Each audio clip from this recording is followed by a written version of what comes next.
So welcome back guys and आज हम chapter number 1 पढ़ने वाले हैं क्लास 11th मैथ्स का। और फर्स्ट चैप्टर का नाम हमारा है सेट्स और जिसकी एक्सरसाइज हम करेंगे आज 1.2।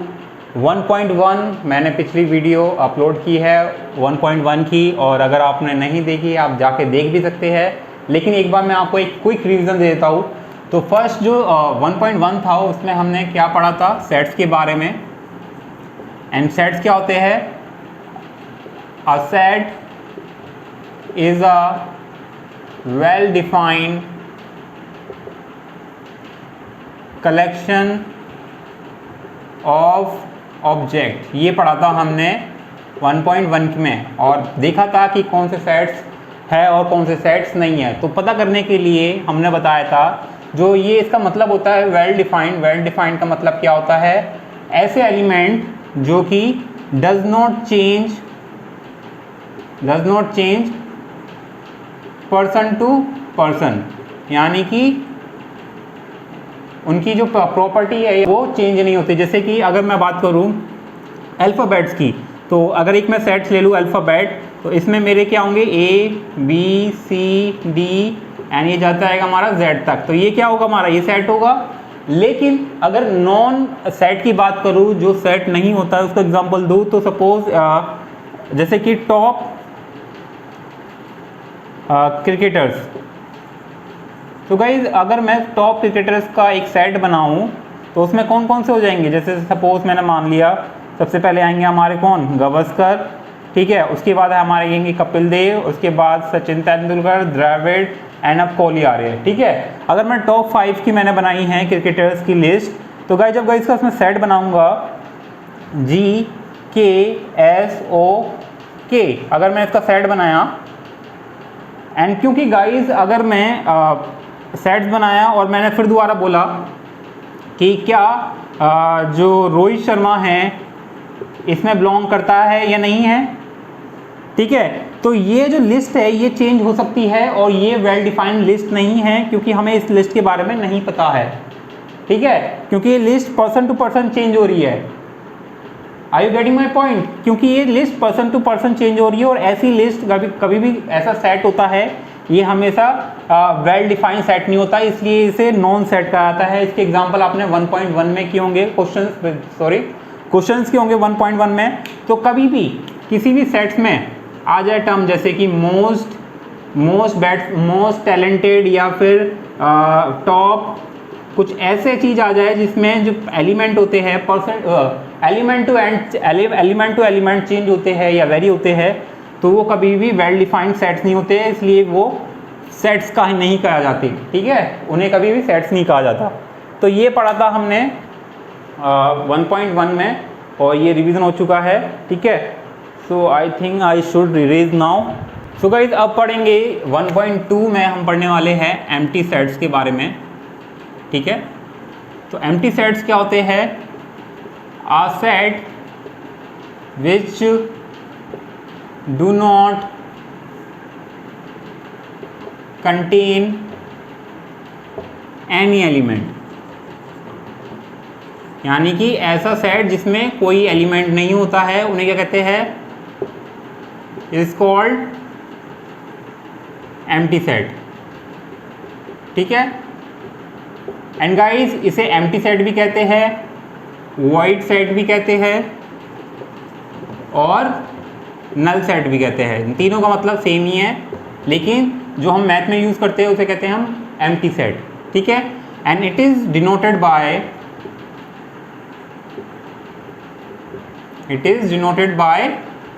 फाई। गाइस ये होता है इसका साइन एम्प्टी सेट डिनोट करने का, फाई। वाईफाई वाला फाई होता है, वही है ये फाई। तो सिर्फ आपको वाई नहीं बोलना है, फाई बोलना है सिर्फ, ये से होता है फाई, ठीक है। और फाई होता है हमारा नल एलिमेंट या फिर एम्प्टी सेट, बेसिकली आप कह सकते हैं इसे, ठीक है। अगर एग्जांपल की बात करूँ, ऐसा कोई सेट जिसमें कोई भी एलिमेंट नहीं होगा, तो यहाँ ध्यान देना।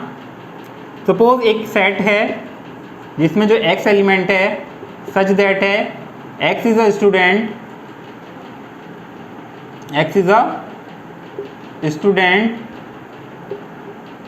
who study in class 10th and class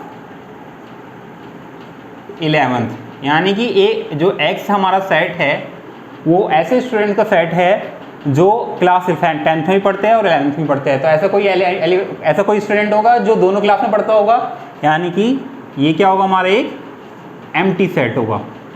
one more example, एक हमारा x सेट है और सच दैट कि x is a natural number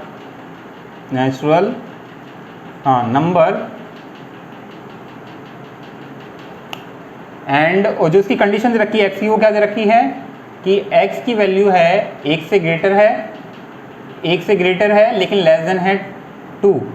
तो गाइस नेचुरल नंबर हमारे क्या क्या होते हैं, अगर इसकी बात करूँ इसका सेट क्या होगा हमारा 5 होगा। क्यों होगा, क्योंकि गाइस 1 और 2 के बीच में क्या नंबर वेरी करते हैं 1.1, 1.2, 1.3, यानी कि ये फ्रैक्शन होंगे सारे। यानी कि फ्रैक्शन कभी भी नेचुरल नंबर नहीं होता। नेचुरल नंबर क्या होते हैं हमारे, कहाँ से स्टार्ट होते हैं 1, 2, 3, 4, 5, 6, ये होते हैं हमारे नेचुरल नंबर। और 1 और ऐसा x क्या है हमारा, ऐसा एलिमेंट है जो कि 1 से बड़ा है एंड 2 से छोटा है। तो इनके बीच में एक भी नेचुरल नंबर एग्जिस्ट नहीं करता है, यानी कि हमारा जो x होगा वो भी एक एम्प्टी या फिर नल या फिर वॉइड सेट होगा। ठीक है, समझ में आ गया एम्प्टी सेट का मतलब क्या है। एम्प्टी सेट जिसमें कोई एलिमेंट ना हो। सिंपल था, कुछ ऐसा समझने की, मैंने ज़्यादा समझा दिया आपको, डीप में चला गया। अब गाइज हम इस वीडियो में पढ़ेंगे जो 1.2 है, उसमें हम पढ़ेंगे फाइनाइट एंड इनफाइनाइट सेट्स। ठीक है, तो मैं इरेज कर देता हूँ फटाफट, उसके बाद आगे बढ़ते हैं। तो गाइज अब पढ़ेंगे हम फाइनाइट और इनफाइनाइट, और नहीं आएगा and, basically and infinite sets. तो इसका मतलब क्या है, ये कौन से सेट्स होते हैं, पहले इसकी डेफिनेशन बात कर लेते हैं। तो ये क्या सेट्स होता है, पहले बात करेंगे हम फाइनाइट सेट्स के बारे में। Finite sets, a set which is empty और कंसिस्ट डेफिनेट नंबर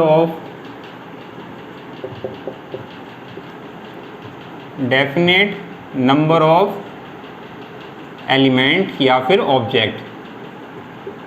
और ऑब्जेक्ट, अगर एक सेट में डेफिनेट नंबर ऑफ एलिमेंट और ऑब्जेक्ट है तो वो क्या होंगे हमारे फाइनाइट सेट। अदरवाइज क्या होगा हमारा, otherwise the set is called infinite, यानी कि इनफाइनाइट सेट। अब डिटेल में बात करते हैं कुछ एग्जांपल लेके।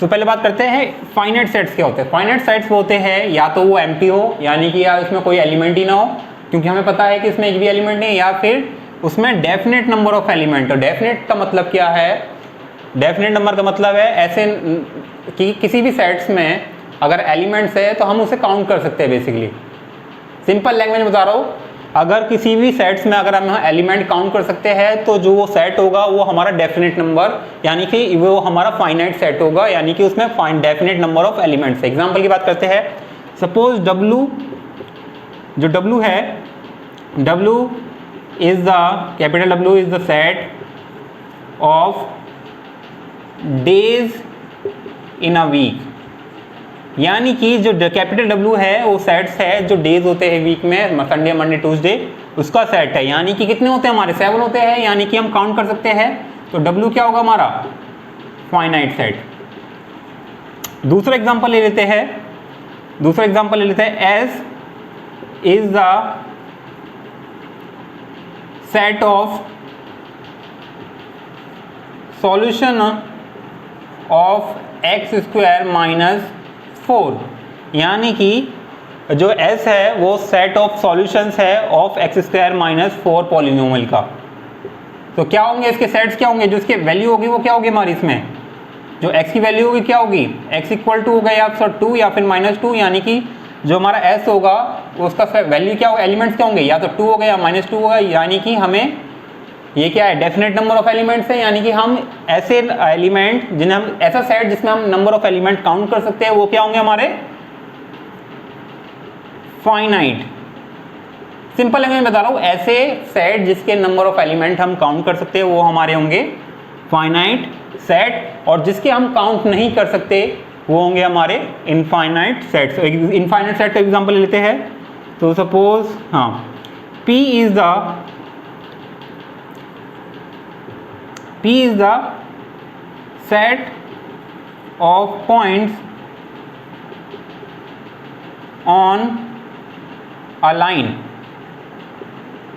यानी कि जो P है वो क्या है, सेट्स ऑफ पॉइंट है ऑन अ लाइन, यानी कि अगर एक लाइन है तो इस पे हम कितने नंबर ऑफ पॉइंट्स ड्रॉ कर सकते हैं, यानी कि बना सकते हैं, हो सकते हैं बेसिकली, यानी कि ये अनकाउंटेबल है। अनकाउंटेबल यानी कि जिसे काउंट नहीं किया जा सकता है, तो ऐसे एलिमेंट्स जिसे हमें काउंट नहीं कर सकते किसी भी सेट में, तो वो सेट क्या होगा हमारा इनफाइनाइट सेट। इनफाइनाइट से समझ जाओ आप, इनफाइनाइट क्या होता है, अनगिनत होता है, यानी कि हमें तो काउंट नहीं कर सकते, तो ये क्या होगा हमारा इनफाइनाइट सेट P। समझ में आ गया फाइनाइट और इनफाइनाइट का चक्कर क्या है। अब आते हैं हमारा नेक्स्ट क्या है इसमें, लेट मी सी। सो गाइस नेक्स्ट टॉपिक है हमारा इसमें इक्वल सेट। तो पहले इरेज कर देता हूँ मैं इसे। तो गाइस जो नेक्स्ट टॉपिक है 1.2 में वो है हमारा इक्वल सेट्स, ठीक है, और इसी के साथ ये 1.2 है वो खत्म हो जाएंगे, उसके बाद हम इससे एक्सरसाइज करेंगे। सो इक्वल सेट्स क्या होते हैं, नाम से ही पता चल रहा है कि दो सेट्स अगर जो इक्वल होंगे वो इक्वल सेट्स होंगे, लेकिन जो इसकी डेफिनेशन है, यानी कि अगर आप इसे समझोगे थोड़ा ट्रिकी भी है। तो मतलब क्या है, इसका डेफिनेशन की बात करें, इफ देयर आर, दिख रहा है, if there are two, they are given two sets A and B। अब क्या है, अब डेफिनेशन शुरू हो गया, अब ध्यान से देना। If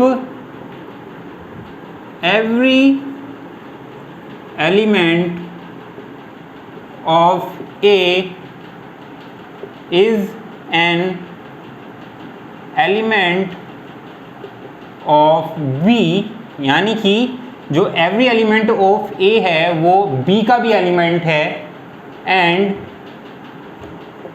if every element of B is an also the element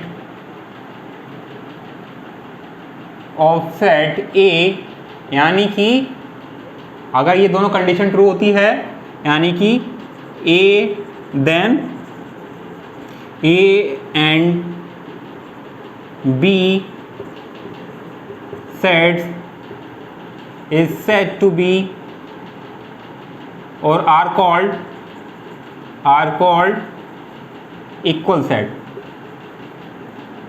अब थोड़ा एग्जांपल लेके बात करते हैं, ठीक है। यानी कि क्या कह रहा है कि अगर every element of A, element B के भी जो एलिमेंट है और ए के एलिमेंट है अगर सेम आ जाते हैं, ठीक है, यानी कि every element of A B का भी एलिमेंट है, यानी कि हर एक जो एलिमेंट है ए का वो बी का भी एलिमेंट है, और हर एक एलिमेंट है वो बी का वो ए का भी एलिमेंट है, देन जो ए और बी होगा वो सेट्स इक्वल सेट्स होंगे। आप कंफ्यूज हो गए होंगे इसे देख के, मैं एग्जांपल से आपको समझा देता हूँ। एग्जांपल क्या है हमारा, सपोज एक एलिमेंट है हमारा, एक है हमारा सेट, और इसकी जो एलिमेंट है वो है 1 2 3 एंड 4, और बी जो एलिमेंट सेट है वो है हमारा 4 2 3 एंड 1। तो आपको बताना है कि गाइस ये दोनों एलिमेंट सेम है, जो ये दोनों सेट्स है ये सेम है या नहीं है, सेम है, क्योंकि इसका हर एक एलिमेंट एक एलिमेंट है। जैसे एवरी एलिमेंट ऑफ बी, अगर 2 की बात करें ए का भी एलिमेंट 2 है, 3 की बात करें 3 का एलिमेंट भी 2 है, यानी सॉरी 3 भी एलिमेंट है ए का, और 1 की बात करें 1 भी एलिमेंट है ए का, यानी कि जो सारे सेट एलिमेंट्स है बी के वो ए के भी एलिमेंट्स है, यानी कि हम कह सकते हैं ए इज इक्वल टू बी, ठीक है। सो इसको डिनोट करते हैं गाइस हम इक्वल साइन से, आप कोई अलग इसका डोनेशन नहीं है, डिनोट नहीं करते इसे अलग कोई सिंबल से, बस इक्वल साइन लगाना है आपको। तो ये हमारे इक्वल सेट्स, एंड इसी के साथ जो हमें पढ़ना था 1.2 में वो ख़त्म होता है, हम एक्सरसाइज पे आते हैं। ठीक है, तो एक्सरसाइज सॉल्व करेंगे इसमें अब। तो आइए शुरू करते हैं।